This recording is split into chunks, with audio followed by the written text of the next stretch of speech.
ನಮ್ಮ ದೇವರಿಗೆ ಒಂದು ಕಡೆ ಬೈತೀರಿ, ಆಮ್ಯಾಗ ನಮ್ಮ ಕಂದಾಚಾರಗಳಂತ ನಮ್ಮ ಹಬ್ಬ ಹುಣ್ಣಿಮೆಗಳು, ಗಣಪತಿ ಹಬ್ಬ ಇವೆಲ್ಲ ಕಂದಾಚಾರಗಳು.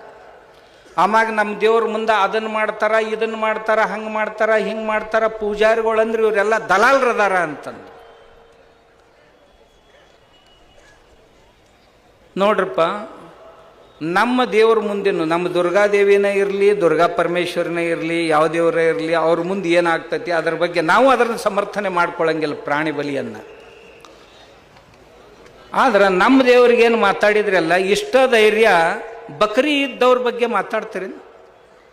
ಬಕ್ರಿ ಇದ್ದೊಳಗೆ ಕುರಿಗಳ ಬಲಿಯನ್ನು ಕೊಡೋದಿಲ್ಲ, ಈಗ ಆಕಳ ಬಲಿ ಕೊಡಕ್ಕೆ ಶುರು ಮಾಡ್ಯಾರ. ಅದ್ರ ಬಗ್ಗೆ ಒಮ್ಮೆರ ಮಾತಾಡಿರೇನು ನೀವು ಸ್ವಾಮಿಗಳು? ಒಟ್ಟ ಮಾತಾಡಂಗಿಲ್ಲ. ನಮ್ಮ ಗಣಪತಿ ಬಂದ ಕೂಡಲೇ ನದಿ ಪ್ರದೂಷಣ ಆಗ್ತೈತಿ, ಕೆರೆ ಪ್ರದೂಷಣ ಆಗ್ತೈತಿ ಅಂತ ಶುರು ಮಾಡ್ತಾರಪ್ಪ. ಮತ್ತೊಬ್ಬರ ಸಲುವಾಗಿ ಒಟ್ಟ ಮಾತಾಡಂಗಿಲ್ಲ.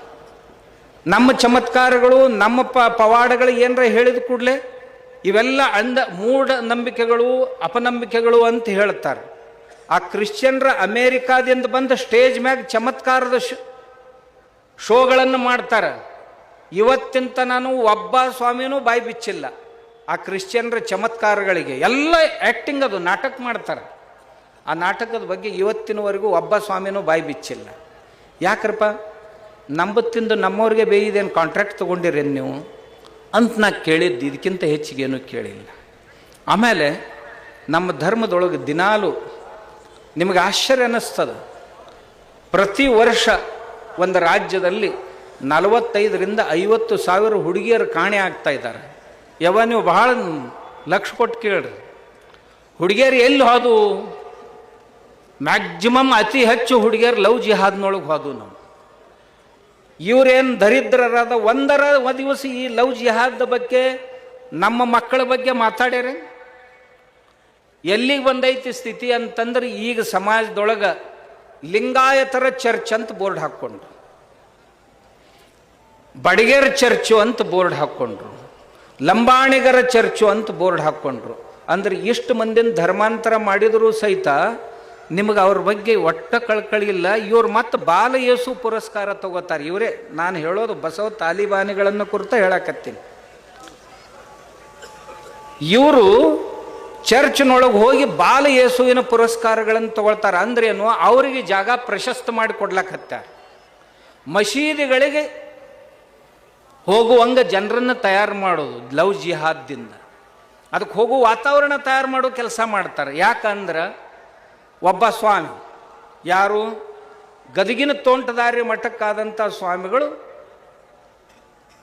ನಾಗನೂರು ಮಠಕ್ಕಿದ್ದಾಗ ಖುರಾನನ್ನು ಕನ್ನಡಕ್ಕೆ ಟ್ರಾನ್ಸ್ಲೇಟ್ ಮಾಡಿದರು. ಸ್ವಂತ ಮಾಡಿ ತಮ್ಮ ಮಠದ ವತಿಯಿಂದ ಕುರಾನ ಗ್ರಂಥವನ್ನು ಪ್ರಕಟ ಮಾಡಿ ಮಂದಿಗೆ ಹಂಚಿದ್ರು. ಅಲ್ರಿ, ಒಬ್ಬರು ಲಿಂಗಾಯತ ಸ್ವಾಮಿಗಳು ಖುರಾನ ಪ್ರಿಂಟ್ ಮಾಡಿ ಹಂಚ್ತಾರ, ಆದ್ರೆ ಭಗವದ್ಗೀತಾಕ್ಕೆ ಬೈತಾರೆ. ಏನಂದ್ರು?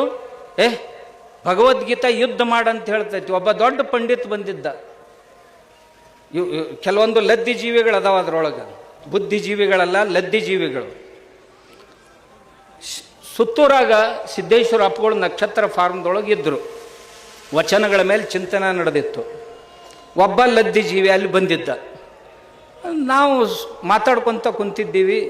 ನಾನು ಹಿಂದುತ್ವದ ಬಗ್ಗೆ ಮಾತಾಡ್ತಿದ್ದೆ, ಅವ್ರು ಲಿಂಗಾಯತದ ಬಗ್ಗೆ ಮಾತಾಡ್ತಿದ್ರು. ಮಾತಾಡ್ಕೋತ ನಾವು ಭಗವದ್ಗೀತೆ ಉಪನಿಷತ್ತುಗಳ ವಿಚಾರ ವ್ಯಕ್ತಪಡಿಸಿದಾಗ, ಅದೇನು ಸಾಹಿತ್ಯನ್ ಯಾವುದಾದ್ರೂ ದೇವರು ಯುದ್ಧ ಮಾಡಕ್ಕೆ ಹೇಳ್ತೈತೇನು? ಕೊಲ್ಲಿಕ್ಕೆ ಹೇಳುವಂಥ ಅವ ದೇವ್ರ ಅಕ್ಕನೇನು ಹಂಗೇನು ಹಿಂಗೇನು ಅಂತೇಳಿ ಸಿಕ್ಕಾಪಟ್ಟೆ ಕೃಷ್ಣನ ಬಗ್ಗೆ ಆಕ್ಷೇಪ ಮಾಡಿದ್ರು.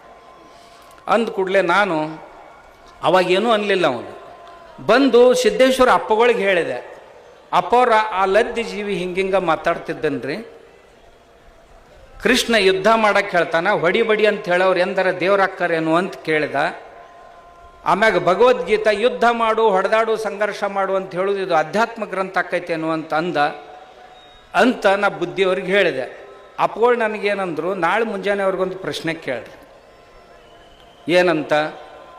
ನಮ್ಮ ಲಿಂಗಾಯತ ಧರ್ಮದ ಲಿಂಗಾಯತ ತತ್ವಜ್ಞಾನದಲ್ಲಿ ಗಣಾಚಾರ ಅಂತ ಒಂದೈತಲ್ಲ, ಹಂಗಂದ್ರೆ ಏನು ಅಂತ ಕೇಳ್ರಿ ಅವಾಗ.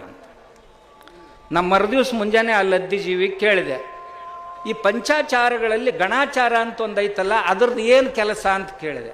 ಅದು ರೇ ಧರ್ಮಕ್ಕೆ ಸಂಕಟ ಬಂದಾಗ ಬೇಕಾದವ್ರನ್ನ ಕೊಂದ್ರು ನಡಿತೈತಿ ಧರ್ಮ ಉಳಿಸೋ ಸಲುವಾಗಿ. ಮತ್ತು ನಿನ್ನೆ ಕೃಷ್ಣ ಹೇಳಿದ್ದು ತಪ್ಪಂದು ಇವತ್ತು ಇದು ಹೆಂಗೆ ಸರಿ ಆಕಾಯ್ತು ಮಾಸ್ತರ ಅಂದೆ. ನಾವು ಇವತ್ತಿನ ತನಕ ಮಾಸ್ತರ್ ತಲೆ ಎತ್ತಿಲ್ಲ. ಮತ್ತೊಬ್ಬರಿಗೆ ಮಾತಾಡೋದು ಬಹಳ ಸುಲಭ. ಹಿಂಗೆ ನಮ್ಮ ಮಂದಿ ತಲೆ ಕೆಡಿಸ್ಯಾರ ಇವರು.